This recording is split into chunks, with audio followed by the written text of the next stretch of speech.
2017 to order. And if you would please stand for the Pledge of Allegiance. I pledge Allegiance to the flag of the United States of America and to the republic for which it stands, one nation, under God, indivisible, with liberty and justice for all. I pledge allegiance to the flag of Michigan and to the state for which it stands, two beautiful peninsulas united by a bridge of steel, where equal opportunity and justice to all is our ideal. Sandy, could we have a roll call, please? Councilmember Shippers, Here. Spolman, Here. Ingalls, Here. Meinhardt, Here. Mayor Folkins. Here. And could we have a motion to approve the agenda for this evening? I will make a motion to approve the agenda as presented. Support. Councilmember Spolman, Yes. Ingalls, Yes. Meinhardt, Yes. Shippers, Yes. Mayor Folkins. Yes, motion carries. This time, we'll open the floor for public comments. Seeing no one, we'll close the public comment portion of the meeting and move on to the approval of the consent agenda. This evening, we have the minutes from the regular meeting that was held on June 19th, as well as the closed session minutes from June 19th, along with the special meeting that was held on June 27th.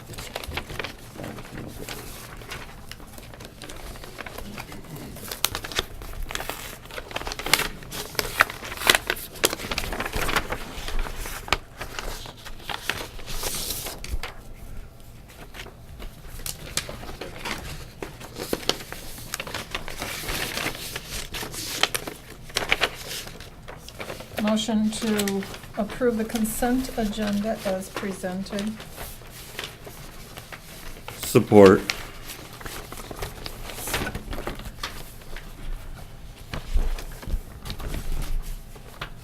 Councilmember Ingalls, Yes. Meinhardt, Yes. Shippers, Yes. Spolman, Yes. Mayor Folkins. Yes, motion carries.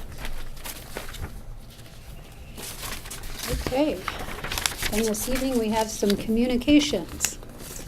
The first request is for the display of a banner from August 7th to August 14, 2017 for the Northern District Fair.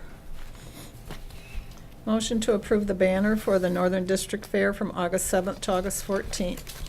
Motion supported. Councilmember Meinhardt, Yes. Shippers, Yes. Spolman, Yes. Ingalls, Yes. Mayor Folkins. Yes, motion carries. The next request is for the closure of Lake Street between Harris and Cass from 5 p.m. to 8:30 p.m. on August 1st and on August 22nd, 2017 for the Jack Pine Pickers. I will make a motion to approve the closure of Lake Street between Harris and Cass Streets from 5 p.m. to 8:30 p.m. on August 1st and August 22nd for the Jack Pine Pickers. And let me just say, I love the Jack Pine Pickers. Support. Councilmember Shippers, Yes. Spolman, Yes. Ingalls, Yes. Meinhardt, Yes. Mayor Folkins. Yes, motion carries.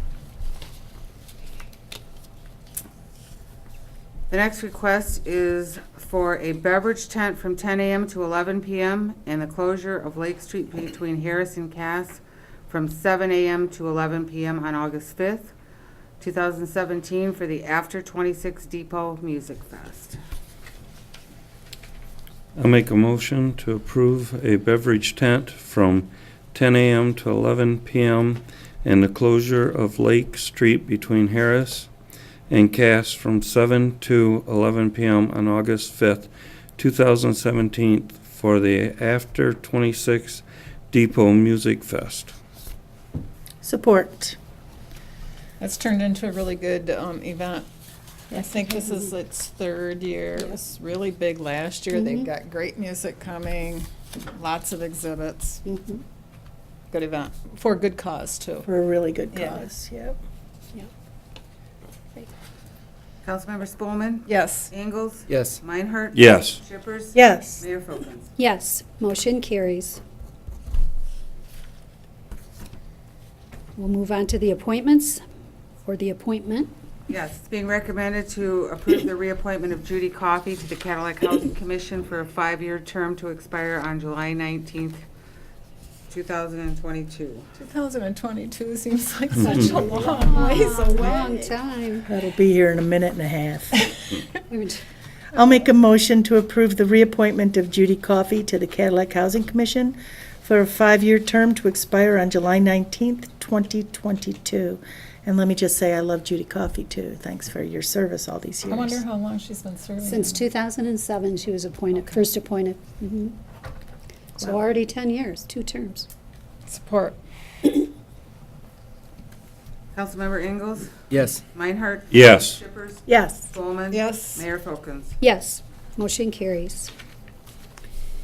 And then that takes us to the city manager's report, and this evening we have Owen here with us. All right, thank you, Mayor. Just one item on the agenda under the city manager's report for tonight. The fiscal year 18 budget includes the appropriation for the replacement of a K-9 vehicle, and so we recently received sealed bids for that purchase. This will be replacing a 2006 Dodge Durango that has, at last count, about 115,000 miles on it now, so it's 12 years old. Needs to be replaced. We received the following 3 bids. There was one typo. The bid from Jim Navarre was actually $30,049. It wasn't 31.3, but still the lowest bid was from Signature Ford in the amount of $29,539. And in this budget, we'll incur about another $7,000 to $8,000 for equipping this vehicle with everything it needs to be the K-9 patrol vehicle. So what kind of a vehicle is an interceptor vehicle? Yeah, they're just specially made. This one is an SUV, 4-door SUV, all-wheel drive. So it'll look more like maybe an Escape or the Edge kind of thing, I think is the way that this one will look. I haven't seen one, so I'm Yeah, not sure, but I they, didn't understand that word, interceptor. It's the name of the it's vehicle. just a fancy Yeah. name That's for the a name of the fancy vehicle? name for a police For car, the- yeah, I okay, think yeah. is what it is. Those are our new cars as well, are called interceptors, but this is a utility interceptor. there's a So it's sedan police and there's- rated and has, the special police. They go fast. They go Yeah, they fast, have- that's Like right. the They have Batmobile. less limits on them. Yes. Yep. Yeah. It was interesting, sometimes when we see these bids come in, the competing bids have a larger stretch, scope. and these were really These close are together. close. Yeah. Yeah. Yep, okay, so would someone like to make that motion? I'll make a motion to award the purchase of a new police utility interceptor to Signature Ford of Owasso, Michigan, in the amount of $29,539. Support. Councilmember Meinhardt? Yes. Shippers? Yes. Spelman? Yes. Ingalls? Yes. Mayor Folkins? Yes, motion carries. We'll make sure we'll get you a look at that when it's, it'll be a while, but when it's all decaled and outfitted, so be a nice car. Can I go for a ride? That's up to Probably. the chief, but I'm guessing yes. With Oh, the yeah. dog? Yeah. Okay. So this evening, we have an adoption of a resolution. Pardon? We have an adoption of a resolution this evening. For an IFT? Or for an IFT, we need to actually set the, Yeah. mhm, Public hearing. Guess I needed to read the rest of that. So would somebody like to make that motion?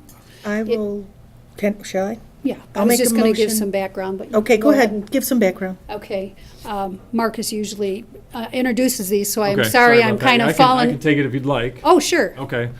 So we were contacted by Michigan Rubber, and as part of their ownership it's actually Zhongding USA Cadillac, but formally known as Michigan Rubber.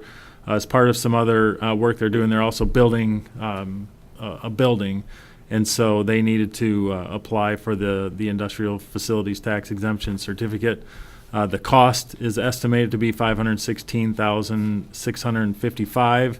And it is expected to create 25 new jobs at the facility. So I have a couple questions. So we're not looking at a list of all of the purchases for equipment because of the personal property tax That's elimination? Right, yep. Okay. So IFTs on personal property are irrelevant at this point. So this Okay. is real. And it looks like the project started in January? Yes, so they have to apply for the certificate prior to 6 months before or after completion. So, And it looks As like they long- just finished it. yep, they July just 1st. have a few little kind of punch list cleanup items to do, and then the building will be done. So is it a whole building or is it a corridor?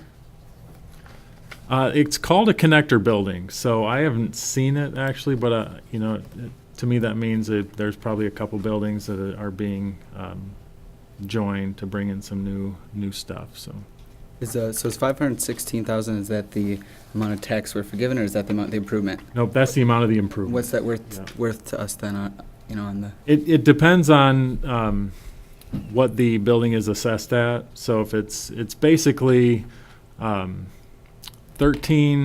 $13,000 for every $1 million of tax is the value. So my estimate, I guess, rough calculation off the cuff would be it's 5,000 to 6,000 a year in city taxes. Okay. But I could run some more specific numbers. I didn't do those numbers, or we could have those ready also for the public hearing. hearing. Yep. And then this is the people that own the Michigan Rubber now, like you said, that group, that's the American arm of a Chinese-based holding group, I believe. Yes, And, the Zhongding. and then they got a $600,000 grant from the Michigan business. It was part of, yes, that whole grant procedure. They need to see local support as part of those. Was that part of the grant procedure, was that they would apply for it, or that we grant them the, like? Well, we never make guaranteed promises when they do these applications, but really a requirement, I think, of those other MEDC grants are to see local support. And really the only tool that we have available for such a project are these IFTs. So we have not gone to them and say, guaranteed you're going to get your IFT. We have said, guaranteed we'll receive your application, and historically, when we're creating local jobs, our governing body has looked favorably on such applications. That's what I like to see when I look at these, is that there's some additional jobs. Not just that we're saving jobs. I mean, I think that's important too, especially in a downturn in the economy, but that we're creating jobs is something that I always look at. So Yeah. they're specifically saying, like, because I believe that they were saying they'd generate 147 jobs or so from the economic development grant. So this 13, forgiven the 13,000, the tax exemption being worth 13 grand a year roughly, how many jobs did you say? On the application, they put that this particular project would create 25 jobs. Okay.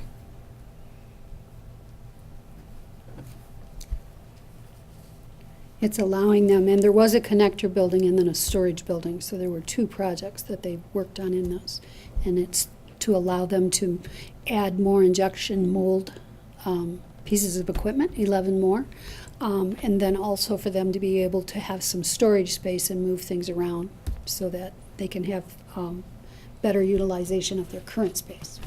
So tonight, what we're doing is we're just setting the public hearing Yes. for August 7th, and it's totally appropriate to ask them to come here during that public Yes. hearing and tell us about their project. Yep, And I think and we we request we them. always request them to be part of that meeting, so. Like the yep, front we'll- hose one. Yep, we'll certainly reach out and strongly encourage them to send a representative here to make a Good. presentation. Excellent questions, Robert. Yep, Yeah, yep. and they're the ones that'll be ready to answer all of that detail. So, Yep. yeah. And I did just pull out my calculator for a second, and it is about 15,000 total per year, would be half the millage rate.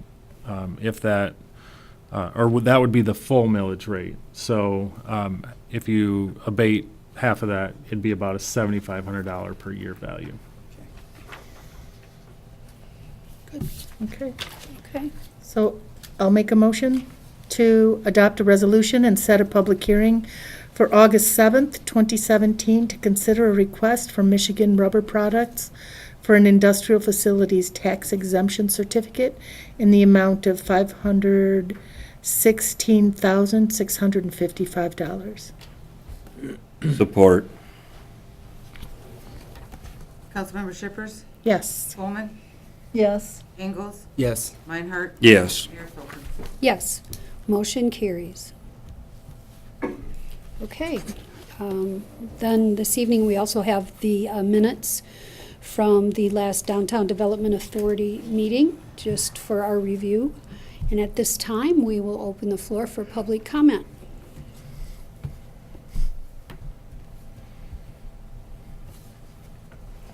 Seeing no one, we will close public comment and move to the good of the order. Does anybody have anything this evening?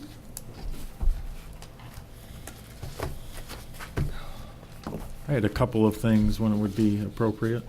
Just I wanted to provide some updates on. The first one is, just wanted to mention that Saturday was the memorial service for our employee Bill Rice, who passed away unexpectedly. Stood out to me that Bill was described as an intensely loyal family man, and I think you could say he was about to celebrate 25 years as an employee here, so I think that loyalty carried over to us. So certainly, Bill will be missed, and we want to just express our deep condolences to his family once again. Thank you.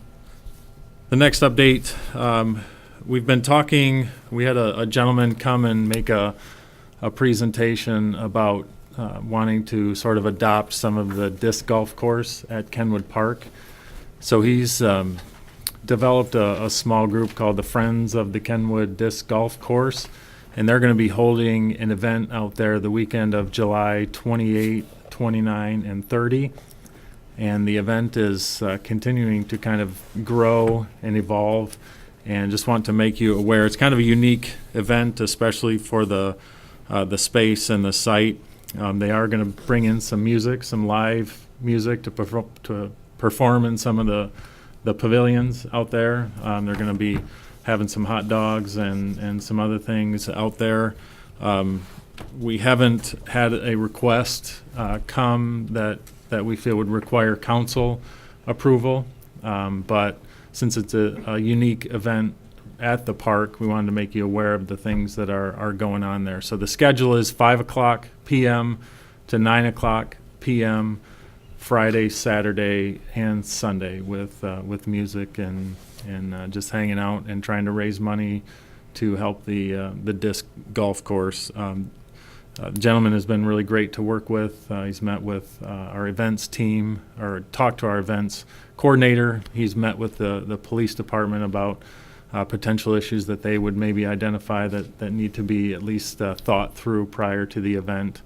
And we would expect a smooth weekend out there. So wanted you to be aware of that event.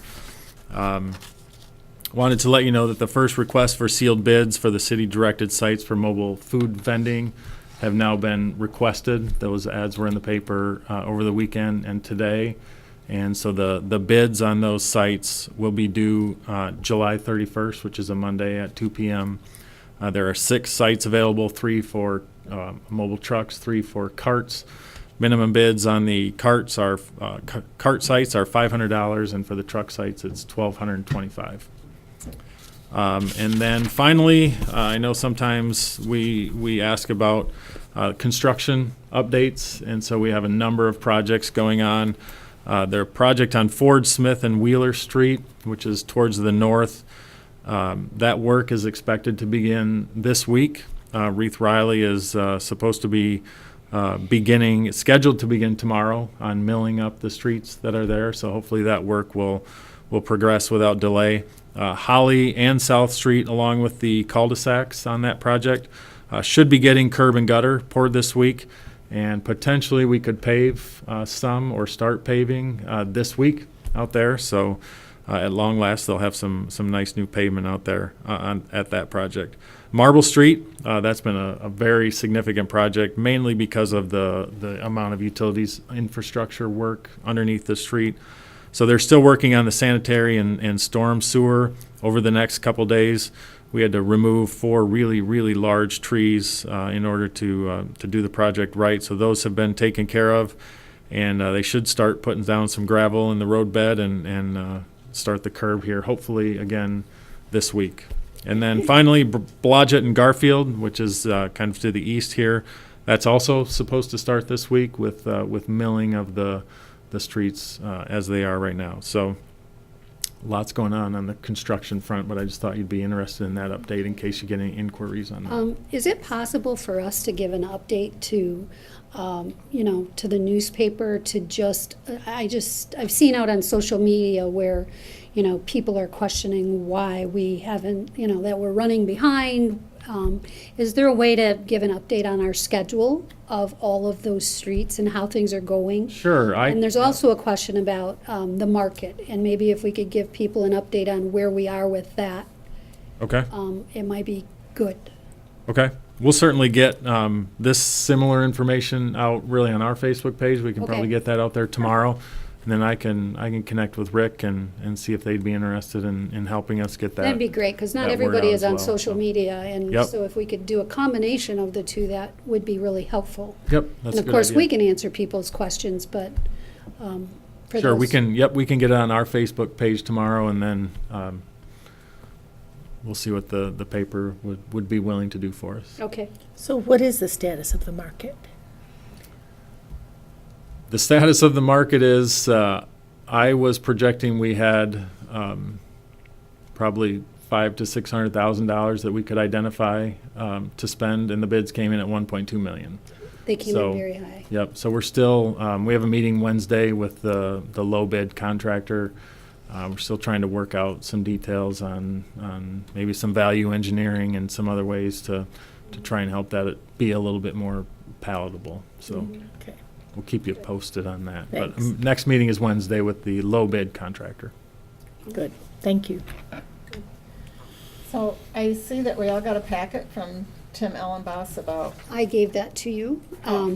And he actually couldn't be here this evening, but he's interested in doing this. He's going to come to the meeting in 2 weeks to come and talk to us about that, his idea. okay. Have you had a chance to look at it all? I haven't seen it, no. Yeah. Well, I'm just wondering if there's anything that we can do related to it, because he's been in front of us before and it just kind of dropped. I'd like to know who makes the decisions related to the usage of the Diggins tennis courts. I think in the past that may have been a Cadillac school partnership, but Mhm. Yeah, The what only he's- thing that I know about would be the tennis courts. We've allowed the school to reserve them for events or game matches that they have, interscholastic matches as part of the tennis season. so we could, Uh, but that's a city-owned court. It is, yep. Other than that, we've been hands-off on Right. usage and trying to develop a I reservation keep going back to the policy. original intent when those were redone, because I was on that committee and I know that there were supposed to be 2 pickleball courts there. I remember that. Right, and he wants to start out with simply, figuring out who can put the lines down on court 4. And he said if it goes well, then they would like to do it on court 3, and so that there would be 2 courts. And he's willing to coordinate, he's got the relationship with the school, but he's willing to coordinate with a group of people to have the nets. There's certain people who own the nets, and they would move them up. They would have a schedule. They would come up with a schedule of when the nets would be available. So, because they don't want to leave the nets up there. So they'll get a group working on it. Okay. But that's what he'd like to Yeah, do. that sounds good. Really what they're asking from us is, for them to be able to do it, and would the city pay for having the lines put on those courts? Okay. So let me ask a question. Once it gets lined for pickleball, does that mean that you can't play tennis on it? No, You can still play it's tennis? just a on it? separate set of lines, yeah, You just have to deal with more lines. yeah. Okay. Yep. Good, thank you. Yeah, so anyway, I just he dropped those off to me, and he's gonna come and answer more questions too at the next council meeting. So. I did want to mention that this week is the Arts Festival in Cadillac, so that's always wonderful. Lots of things going on there. Saturday morning for the Mayor's Fit City Challenge, I'm actually sponsoring a walk around Lake Cadillac. We'll start at 9 o'clock. So if anybody wants to join us, you can run it too if you want. But so we're going to step that off at 9. After the concert Friday night, the Accidentals are gonna be here. Yes. That's pretty exciting. That is amazing. They're wonderful if you haven't seen them. They are just delightful, young, very young folks, like 20 years old, and very talented. Yeah. Good people. Yeah, so we've ordered up the same kind of weather that we've had today. So it should be a great weekend in the park. Does anyone else have anything else? Okay, then we need to adjourn to closed session. Would someone like to make that motion? If I may, before the motion, we should have also invited Jeff Dietland, our utilities director. Oh, okay. So if you'd be willing to add that to your motion, So we're Jeff going should to be there as invite well. Owen and Jeff Yep, Dillon. yep. Okay. I'll make a motion to adjourn to closed session to consult with the city attorney regarding trial or settlement strategy in connection with Clam Lake Township and Herring Charter Township versus the State Boundary Commission, Terry D. LLC, in the city of Cadillac. Support? Supreme Court docket number 151800, and to invite Owen Roberts and Jeff Dietland into the closed session. And now I will say I support that motion. Councilmember Spelman. Yes. Ingalls. Yes. Meinhardt. Yes. Shippers. Yes? Mayor Copeland. Yes, motion carries. Sorry, I'm so. I know, I'm I had sure. paused.